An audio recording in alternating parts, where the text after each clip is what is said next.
শুভ সন্ধ্যা। সকলকে শুভেচ্ছা জানিয়ে শুরু করছি বাংলাভিউ সারাদিনের খবর। স্টুডিও থেকে প্রতিদিনের মতোই সরাসরি যুক্ত হয়েছে আমি শ্রাবণী তালুকদার। জানিয়ে দেওয়ার চেষ্টা করব সারাদিনের কিছু নির্বাচিত সংবাদ। আজ শনিবার 16 আশ্বিন 1429 বঙ্গাব্দ, 1 অক্টোবর 2022 খ্রিস্টাব্দ। প্রথমেই জানিয়ে দেব আমাদের হাতে থাকা নির্বাচিত কিছু সংবাদের শিরোনাম। বাংলাদেশের নবম আন্তর্জাতিক ভেন্যুর যাত্রা শুরু, সিলেটে জয় রাঙালো মেয়েরা। দেশের বাইরের কথায় র্যাবের সংস্কারের প্রশ্নই আসে না বলছেন নতুন ডিজি। মেট্রো রেলের প্রাপ্তবয়স্কদের সমান ভাড়া গুনতে হবে শিশুদেরও। সুপ্রিয় দর্শক শ্রোতা, আপনারা এতক্ষণ শুনছিলেন সংবাদের শিরোনাম। এবারে চলে যাব বিস্তারিত সংবাদে। বাংলাদেশের নবম আন্তর্জাতিক ভেন্যু হিসেবে অফিসিয়ালি যাত্রা শুরু করলো সিলেট আন্তর্জাতিক ক্রিকেট স্টেডিয়াম গ্রাউন্ডস 2। নারীদের এশিয়া কাপের এবারের টি-20 আসর দিয়ে ইতিহাসের পথে আজ যাত্রা শুরু করলো এই স্টেডিয়ামটি। বাংলাদেশ ক্রিকেট বোর্ডের প্রেসিডেন্ট নাজমুল হাসান পাপন বেলুন উড়িয়ে গ্রাউন্ডস 2 এর উদ্বোধন করেছেন। বাংলাদেশের মধ্যে সবচেয়ে ভিন্নধর্মী এই স্টেডিয়ামে দর্শকদের বসার পুরোটা জায়গা জুড়েই রয়েছে গ্রিন গ্যালারি। আর টুর্নামেন্টের প্রথম ম্যাচে হেসে খেলেই জয় তুলে নিল এশিয়া কাপের বর্তমান চ্যাম্পিয়নরা। প্রতিপক্ষ থাইল্যান্ডকে 9 উইকেটে হারিয়ে সিলেটের মাঠে শুভ সূচনা করেছে বাংলাদেশ দল। এদিকে 36 ডিগ্রি তাপমাত্রার গরম উপেক্ষা করেও সিলেটের মাঠে বাংলাদেশের মেয়েদের খেলা দেখতে সকাল থেকে গ্যালারিতে দর্শকরা আসতে শুরু করেন এবং টসে জিতে ব্যাট করতে নামা প্রতিপক্ষ থাইল্যান্ডকে মাত্র 82 রানে আটকে দেয় টাইগ্রেসরা। সেই রান মাত্র 11 ওভারেই তুলে ফেলে নারী দল এবং পুরো ম্যাচেই বাংলাদেশের উইকেট প্রাপ্তিতে উল্লাস করেছেন খেলা দেখতে আসা দর্শকরা। নিজেদের প্রথম ম্যাচে জেতা তাই অনেকটাই নিশ্চিত বাংলাদেশের। এই টুর্নামেন্টের বর্তমান চ্যাম্পিয়নও বাংলাদেশ। টুর্নামেন্টের দ্বিতীয় ম্যাচে দুপুর 1:30টায় মাঠে নেমেছে ভারত এবং শ্রীলঙ্কা। চলে যাচ্ছি পরবর্তী সংবাদে। মার্কিন নিষেধাজ্ঞার পরিপ্রেক্ষিতে পুলিশের বিশেষায়িত বাহিনী র্যাপিড অ্যাকশন ব্যাটালিয়ন র্যাবের সংস্কারের কথা নাকচ করে দিয়েছে বাহিনীটির সদ্য দায়িত্ব পাওয়া মহাপরিচালক এম খুরশিদ। তিনি বলেছেন, বাইরের কোনো দেশের কথায় র্যাবের সংস্কারের প্রশ্নই আসে না। এছাড়া র্যাব আইনের বাইরে কোনো কাজ করে না বলেও দাবি করেছেন তিনি। আজ শনিবার সকালে ধানমন্ডি 32 নম্বরের জাতির জনকের প্রতিকৃতিতে পুষ্পস্তবক অর্পণ শেষে সাংবাদিকদের সঙ্গে আলাপকালে তিনি এইসব কথা বলেন। গতকাল শুক্রবার তিনি আনুষ্ঠানিকভাবে র্যাব প্রধানের দায়িত্ব নেন এবং গত 22 সেপ্টেম্বর সরকার তাকে র্যাবের নবম প্রধান হিসেবে নিযুক্ত করে।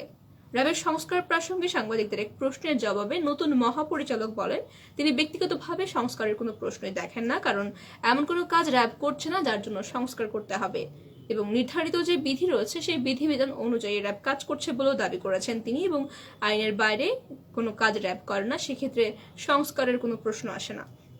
এবং মার্কিন নিষেধাজ্ঞার প্রশ্নে তিনি বলেন, এই নিষেধাজ্ঞার বিষয়টি সরকারিভাবে মোকাবেলা করা হচ্ছে। তারা যেসব বিষয় চেয়েছে ইতোমধ্যেই সেগুলোর জবাব দেওয়া হয়েছে এবং জবাব দেওয়ার পরে তারা নতুন কোনো প্রশ্ন তোলার সুযোগ পায়নি, কারণ যেভাবে এতগুলো লোক এবং উধাও হয়েছে কিন্তু সেইগুলো বলা হয়েছে, খোঁজ দেওয়া হয়েছে এবং কোথায় আছে তার সঠিক জবাব দিতে সক্ষম হয়েছে বাংলাদেশ। এবং খুরশিদ হোসেন আরো বলেছেন, তিনি মনে করেন না এটা কোনো বড় চ্যালেঞ্জ বা সরকারের জন্য দায়িত্ব পালন করে যাচ্ছে সরকার, এবং এটা সত্য যারা কাজ করে ত্রুটি বিচ্যুতি হতেই পারে এবং দেখতে হবে সেটা ব্যক্তি স্বার্থে করছে নাকি দেশের স্বার্থে করছে।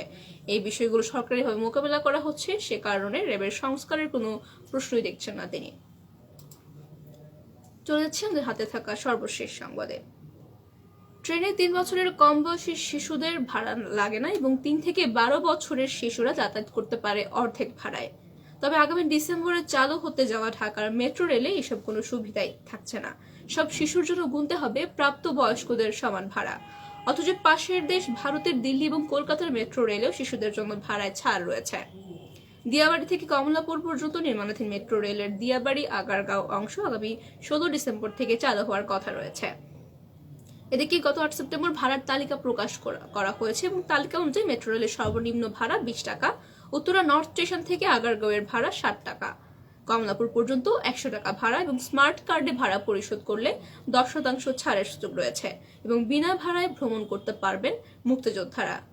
বিশেষ চাহিদা সম্পন্ন ব্যক্তিদের প্রতিটা সিঙ্গেল ট্রিপে ভাড়ায় ছাড় দিতে মেট্রো রেল কর্তৃপক্ষ ঢাকার ম্যাস ট্রানজিট কোম্পানিকে সুপারিশ করেছে এবং ভাড়া ছাড়া দেওয়া হবে কিনা তার নির্ধারণ করবে ডিএমটিসিএল। ছুটির দিন বাদে অন্যান্য দিন শিক্ষার্থীরা ঢাকা ও চট্টগ্রামের গণপরিবহনের বাসে অর্ধেক ভাড়ায় যাতায়াত করতে পারেন। শিক্ষার্থীদের আন্দোলনে গত 5 ডিসেম্বর তাদের জন্য পৃথক ভাড়া নির্ধারণ করে প্রজ্ঞাপন জারি করেছে সড়ক পরিবহন এবং মহাসড়ক বিভাগ। বেসরকারি মালিকানাধীন বাসে শিক্ষার্থীদের জন্য অর্ধেক ভাড়া কার্যকর হলেও শতভাগ সরকারি কোম্পানি ডিএমটিসিএল মেট্রো রেলে এই সুবিধা থাকছে না। ইতোমধ্যে ঢাকা বিশ্ববিদ্যালয় ছাত্রলীগ প্রতিষ্ঠানটির শিক্ষার্থীদের জন্য বিশেষ ভাড়ার দাবি জানিয়েছে। ঢাকার মেট্রো রেলের ভাড়া নির্ধারণ কমিটির সভাপতি ছিলেন সড়ক পরিবহন ও মহাসড়ক বিভাগের অতিরিক্ত সচিব নীলিমা আক্তার। মেট্রো রেলে শিশুদের পুরো ভাড়া দিতে হবে কিনা এমন প্রশ্নে তিনি বলেন, ভাড়া নির্ধারণের সময় এই বিষয়টি আসেনি, আসলে শিশুদের কথা বিবেচনা করা হতো। উড়োজাহাজেও শিশুদের ভাড়ায় ছাড় রয়েছে, তবে মেট্রো রেলে ছাড় দেওয়া হচ্ছে না। সুপ্রিয় দর্শক শ্রোতা, আপনারা এতক্ষণ শুনছিলেন বাংলাভিউ সারাদিনের খবর। আপনাদেরকে জানিয়ে দেওয়ার চেষ্টা করছিলাম সারাদিনের কিছু নির্বাচিত সংবাদ। এতক্ষণ সঙ্গে থাকার জন্য সকলকে অসংখ্য ধন্যবাদ। সবাই ভালো থাকুন, সুস্থ থাকুন এবং বাংলাভিউ এর সঙ্গেই থাকুন।